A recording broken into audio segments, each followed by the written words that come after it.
Power factor correction is a cornerstone of modern power efficiency technology and essentially a requirement for all high power applications. In this video, we are going to do a deep dive into power factor correction, what it is, how it works, and the various power factor correction circuits that are used in modern designs. But before we go any further, feel free to check out the description. There are a lot of free resources that you might find valuable. And with that out of the way, let's get right into it. Okay, so the first thing I want to do is talk about what power factor is and how does it work. If you ask ChatGPT, it will tell you that power factor is a measure of how effectively electrical power is utilized in a system. It is the ratio of real power, measured in watts, that is used to perform work on apparent power, measured in volt amperes. The power factor can range from 0 to 1. And while I think that is an accurate and precise definition of what power factor is, I don't think that's a very helpful and easily understandable definition. Personally, I would define power factor as how in phase the voltage waveform is with the current waveform.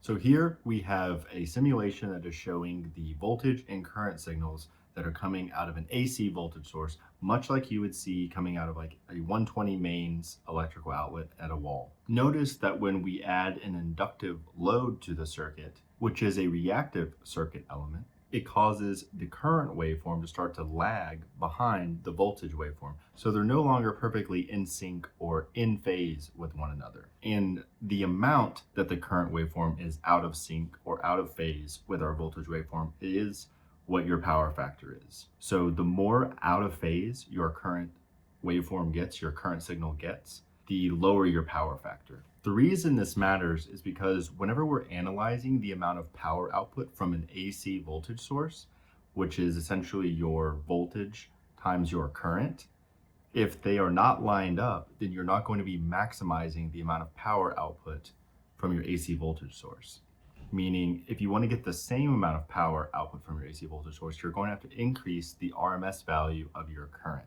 So you're going to have to be driving more current through your electrical grid. And as a result, you get more energy lost in the electrical wires that are carrying your current. So this harms the overall efficiency of the electrical grid. So by using power factor correction, we are able to realign the current waveform with the voltage waveform and increase the efficiency of the electrical grid.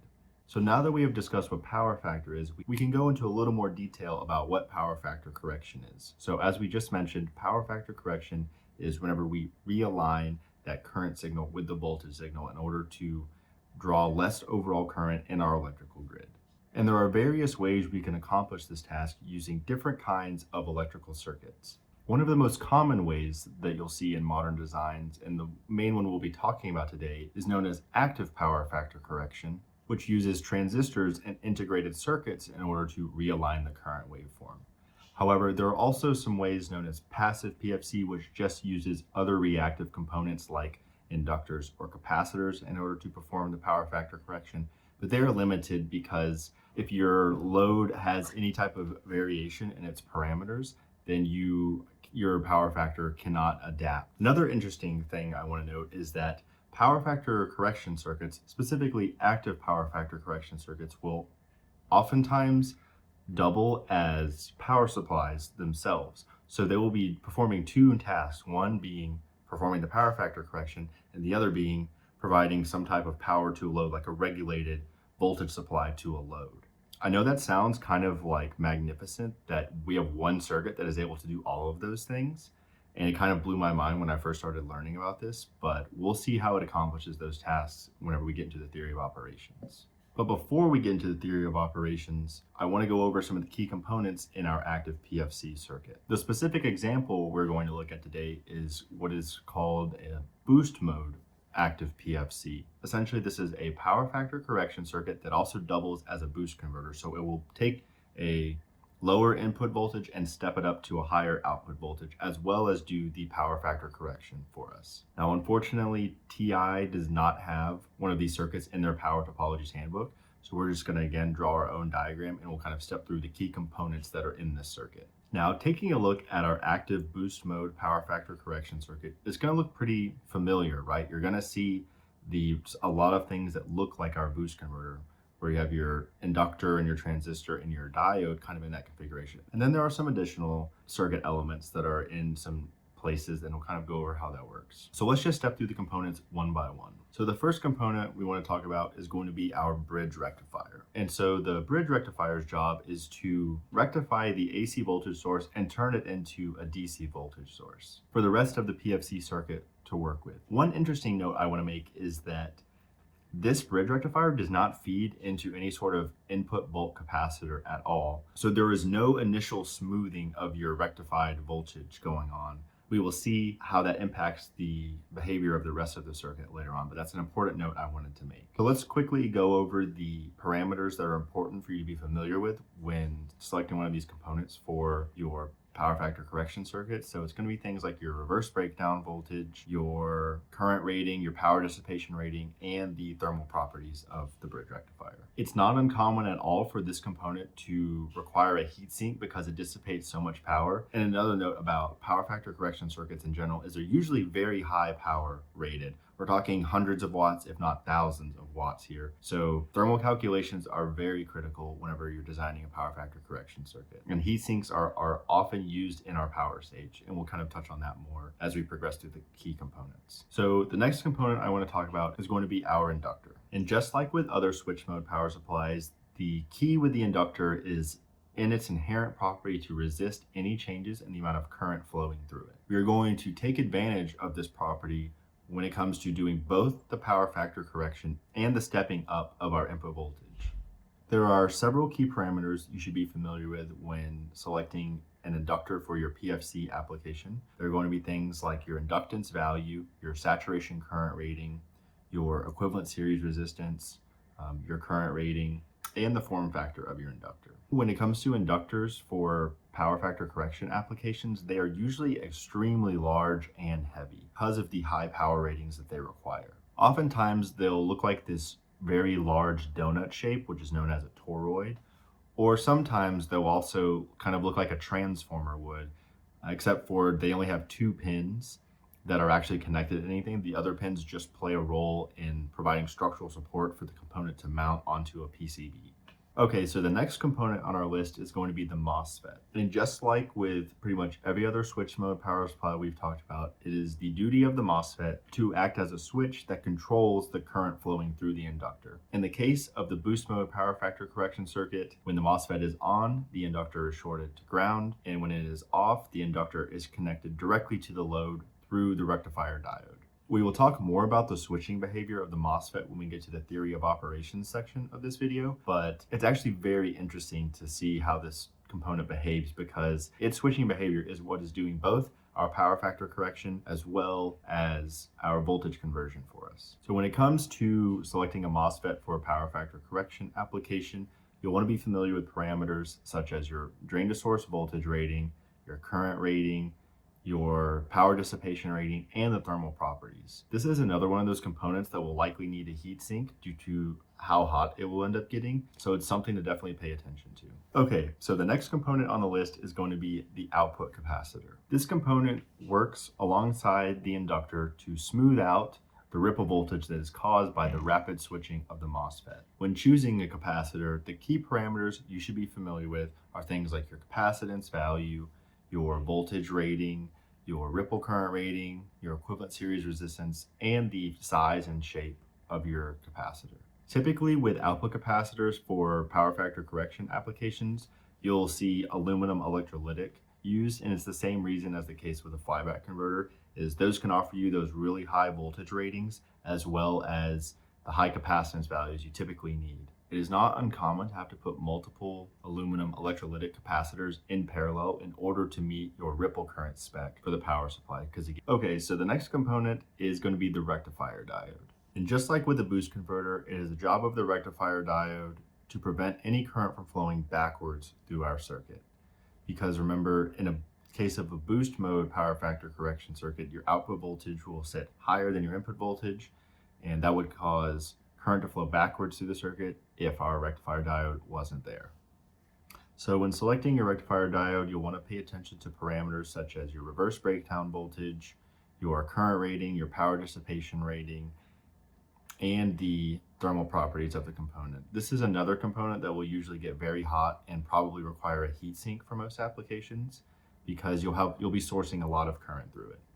Okay, so next up is going to be what is referred to as the surge diode. And its job is to bypass the inductor and the MOSFET on startup so that the initial current surge that happens on startup doesn't damage those two components.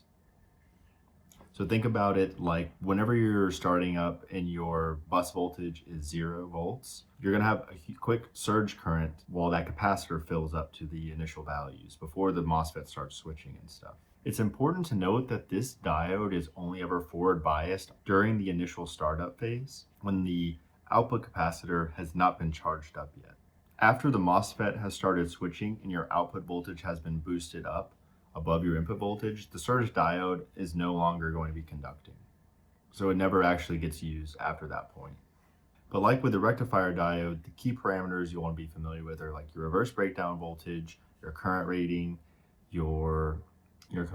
and then like your peak power dissipation. You'll want to pay attention to this diode's like surge properties. You shouldn't really have to worry about having a heatsink for this component because it's, like I said, it's only used on the initial startup phase. Besides that, it's never really used. So you can already tell that there are a lot of similarities between the active boost mode PFC and just an ordinary boost converter. And the reason I make that point is because whenever we're analyzing the operational modes of the circuit, that's something you'll want to keep in mind. And that is a great segue into the next section, which will be the operational modes of the boost mode PFC. So as we've previously mentioned, this circuit is performing two primary functions. That is the power factor correction and the boost conversion. So what we're going to do is we're going to analyze how it does each of those two tasks separately, and then we'll kind of tie it back together to understand how it's doing them simultaneously. So the first perspective I want to talk about is the power factor conversion perspective, and I want to explain how we use our inductor and our MOSFET to accomplish that task. So if you've seen any of the earlier videos in the series, then you know the talk I give about controlling the current through the inductor being like the key mechanism of operation of the circuit. So when the MOSFET is on, the current through the inductor is slowly increasing, and whenever it's off, the current through the inductor is slowly decreasing. So essentially what we have to do is take advantage of this behavior and use it to just trace our voltage waveform. So we're tracing the rectified sine wave by rapidly switching the transistor on and off. So your typical AC line voltage has a frequency of anywhere from like 45 to 65 hertz. And so you're probably thinking like that's got to be a pretty fast, you have to be tracking it pretty quickly in order to trace it, right? The integrated circuits that usually control these power factor correction circuits have switching frequencies of 65 kilohertz or more, which is more than adequate when it comes to tracing our input voltage waveform. So that's pretty much all there is to it when it comes to doing the power factor correction. You just literally have to trace your input voltage waveform with the current waveform by switching the MOSFET on and off. So the next perspective that we want to talk about is going to be how the boost conversion takes place. Now, when it comes to doing the boost conversion, we follow the same principles as with an ordinary boost converter. When the transistor is on, your inductor is effectively shorted to ground, so current will ramp up through it.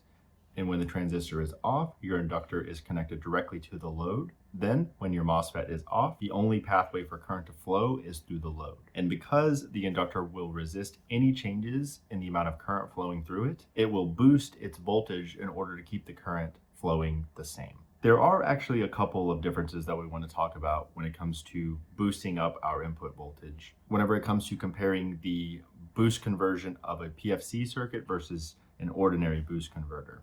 One of those key differences is kind of what we talked about earlier, and that is how our input voltage source is not a smooth DC source. In fact, it has really high peaks and really low valleys. And as a result, the duty cycle of the MOSFET will have to be constantly changing in order to generate a stable output. So just to review a couple of things to make sure we're clear. One is the power factor correction circuit is doing both the power factor correction as well as the boost conversion at the same time. And I think the best way to explain how this is possible for it to do both tasks at the same time, let's look at what is required to do both of the tasks. So with the power factor, the only thing we care about is the shape of your input current waveform. the actual RMS magnitude of the input current does not matter at all. We can have an RMS input current of 500 milliamps or 5 amps, and your power factor would be exactly the same in both cases. Remember, power factor is only a measure of how in phase the current waveform is with the voltage waveform and nothing else. And then with the boost conversion, the only thing we care about is the magnitude of our RMS current and the duty cycle of our MOSFET. The input current waveform could technically be whatever shape it wants to be, so long as the magnitude of the RMS current through the inductor is the required value to generate the specified output voltage. And then at steady state, the only thing that matters is the duty cycle of the MOSFET. So to just put it all together, for power factor, we care about the shape of the waveform. For the boost conversion, we care about the RMS current and the duty cycle of the MOSFET. And those are three independent parameters. They don't affect each other at all. You can have a high RMS current and whatever duty cycle you want. You could have a poor power factor and whatever RMS current you want. They don't affect each other at all. So that's how you're able to independently control and essentially perform the tasks separately or at the same time. Alrighty, so I want to finish this video off by going over some frequently asked questions I often hear about PFC circuits. So number one is, what happens if there is a change in load? I think this is a great question. So based on what we've just discussed earlier, the answer to this question is pretty simple. If you have a change in your output load, all that changes is the RMS current through the inductor, right? It will still have the same shape that is required to get your good power factor, and the steady state duty cycle of the MOSFET will still also be the same. I think the thing that might trip people up whenever I think about this question is you have to think about these waveforms in terms of averages. You're gonna have a weird input waveform that has like those sinusoidal humps in it, but if you look at the RMS value of it, that's what you kind of think about in terms of supplying power to your load. And the last one is, how does the input voltage waveform affect our duty cycle? And we've already kind of touched on this, but I want to hit on it just one more time, and in case it wasn't super clear. But as we know, your input voltage source has a rectified sine wave shape. So it's going to have those high peaks and very low valleys. And then we also know that the duty cycle, if you look at the equation for the duty cycle of a boost converter, it depends on your input and your output voltage, right? So if you want to maintain a constant output voltage, but your input voltage is constantly varying up and down, like is the case with a PFC circuit, then your duty cycle will also have to vary in order to maintain a steady output voltage. So what happens is, like I said, the duty cycle of your MOSFET will be constantly modulating or varying up and down following the input voltage waveform. And that's pretty much all of the information I wanted to cover in this video. Thank you so much if you made it to the end of the video, and hopefully I will see you in the next one.